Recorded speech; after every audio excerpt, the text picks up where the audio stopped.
હાલો guys, કેમ છો? બધા મજામાં જ હશે અને બધાને રામ રામ. તો આજે હું તમને એવા વ્યક્તિને બતાવીશ જે જિગ્નેશ કવિરાજ જેવો અવાજ કાઢે છે. મારા ઘરની નીચે જ આવ્યો છે,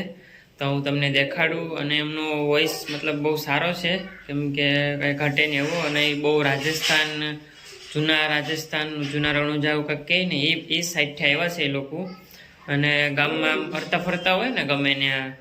તો એ મતલબ એ ભાઈ બહુ મસ્ત અવાજ ગાય છે ને મસ્ત અવાજ એનો છે, મસ્ત ગીત ગાય છે. તો હું તમને દેખાડું. જિગ્નેશ કવિરાજ જેવો જ અવાજ કાઢે છે. તો લાઈક કરો, શેર કરો ને આપણી ચેનલને સબસ્ક્રાઈબ કરી દેજો. હું જાઉં નીચે ને તમને દેખાડું. એ ભાઈ મસ્ત ગાય છે એ માટે.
કે ભારતીય કલામાં કોઈ કલાકાર બાકી નથી, કે લક્ષ્મણ બારોટ કયો, રામદાસ બારોટ કયો, છે જિગ્નેશ કવિરાજ કયો, રાકેશ બારોટ કયો, રોહિત ઠાકોર કયો, કોઈ કલાકાર બાકી નથી. હું બારોટનું કીધું છું, મારા ઘણા મોટા તમારા પ્રોગ્રામ કર્યા છે. ખંડેરામાં પ્રોગ્રામ કર્યો, જિગ્નેશ કવિરાજ ખંડેરામાં આવ્યા હતા, તો મેં ઘણા વાર પ્રોગ્રામ કર્યો છે, પણ તમારા ગામના તરફ પહેલી વાર આવ્યો છું. મારો અસાની પ્રોગ્રામ છે થયો સાડી મિનિટનો પ્રોગ્રામ હોય દીવ આ તો ખાલી જ્યારે થોડો માઇક છે કે મારો એવી રીતે કોઈ ડાયરો ન હોય પણ ખરો પ્રોગ્રામ તમારા કોડે ભાઈઓ આમાં કઈ ઘટે નહીં મારા બાપ પણ મારા નથી કે સમજ પડે ને ખબર પડે નહીં કે હીરો પડ્યો ઉપરમાં જાણો વાળો જાણે ઠોકરો મારો મારી જાય એને ખબર પડે ને સાબક ખબર પડે આશરનો આંકડો છે બાપ દેનારો ઉપરવાળો છે મિનિટ 12 મિનિટ ઘણી રમો 5-25 રૂપિયા પાન મસાલામાં વાપરી નાખો એ કઈ આડું નહીં આવે પણ આજે તમારા ગામના ઘરમાં એક આંગણો છે બાપ આ ખોડિયાર છે ભોગડાવાળી ભોગવને યાદ કરી 12 બીજને રામાપીને યાદ કરી કે તમે થોડું ઘણું આપશો તો અનાજ આપ્યું છે બાળ બચ્ચોને ખાતા માટે બોલો રામા પીર વિજય ખોડિયાલ માત કી જય હર હર મહાદેવ કેમ કે એ બાજુ કઈ છે નથી એટલે કેમ રે નકર આજ બે મૂકીને કોઈ ના હું કરે પછી તમે જો વાત માનો કાલે એટલો વરસાદ વહી જાય તો હાંડિયા કરી દેટો હું મારા હાંડિયા લઈને ગઈ તો હાંડિયા કરી દેટો મારી પડે શું કરું રોડ ઉપર છે સાડો રોડ ના આવલા હા આવલો રોડ નથી આ બસ મોટો રોડ છે ના દેલવાડા રોડ આ દીદી આંટે પતલું આખા ગામમાં ઉપાડે એક જગ્યાએ રાખી દીધું હોય તો થાય આવે થોડો અનાજ થઈ જાય પાછો વરસાદ આવે ને તો આ માઇક બગડી જાય પલળી જાય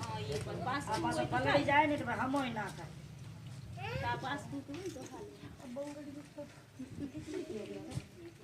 ઈ લોકોને ઈ પહેરવું જ પડે કાંઈ હગાઈ આ હે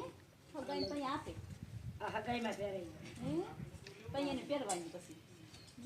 લગ્નમાં લેતા પેલા ગાડિયા વ્યા ગયા પણ બગડી જતા ગયા મેં કહું પેલા જેમ જીવી એમ હતો ને તો હું એમ કહેતી કે આ બગડી હારે લેતા જાઓ મૂકીએ પણ કોઈ વે થોડી અમારો પહેરવા ના રહ્યો રાજસ્થાની આ બાજુ ના એક વાર વાવાઝોડો થયો ને અમે ઠેઠ દ્વારકા બાજુ હતા રાજસ્થાની એક લુગડો પહેરવાનો ના રહ્યો બધું ઉડી ગયું હાંટડી અને બાળ બસ્સા ને અમે લઈને પછી દુકાનમાં ગયા તો દુકાનમાં પડવા માંડી તો એક ભાઈ મને નિશાળમાં લઈ ગયા તો મારે તો હાંટિયા ગાડી ઉપર આગે હાંટિયા ગાડી ઊંધી થઈ ગઈ ઘરસામાં બધી ઉડી ગઈ પાછો દેવમાં જાય રાજસ્થાની 10 જોડી લાવી મેં આ એનો હું દરજીને આખો નમૂના આપું કે ભાઈ મારા કપડાં જોડ મને કે બેન અમને ના ફાવે તમારા રાજસ્થાની આખો સણી 25 મીટરનો હોય મારે કેમ સીવો ફાવે દાડો તો મારે એમ જ વ્યા જાય એના કરતા મને કે આ નહીં તમારે દેવમાં મળેલું આ કોઈ દરજી ના છે અમારે 25 મીટરનો તો ખાલી સણીઓ દરજી કેવું તો 10 દાડો થઈ જાય મને સીવામાં તો મિત્રો તમે જોયું જ હશે કે એ ભાઈ કેવો અવાજ મસ્ત બહુ સારો એવો ગાયો અને બહુ ગરીબ પરિસ્થિતિમાંથી કારણ કે એ લોકોને એ સાઈડ એવું કંઈ હોય નહીં વરસાદ તો હોય પણ એ લોકોને જમીન કે એ સાઈડ એવું કંઈ મતલબ આપણે જેવું છે ગુજરાતમાં એ સાઈડ એ લોકોને નથી ઘણું વસ્તુ ખાવાનું ના મળતું એટલે એ લોકો આ બાજુ નીકળી જતા હોય છે તો કંઈ નહીં મિત્રો વિડીયોને આપણે અહીંયા પૂરો કરી દઈએ અને વિડીયો ગમ્યો હોય તો ચેનલને સબસ્ક્રાઈબ કરી દેજો લાઈક કરી દેજો અને શેર કરી દેજો અને મળીએ નવા વિડીયોમાં બાય બાય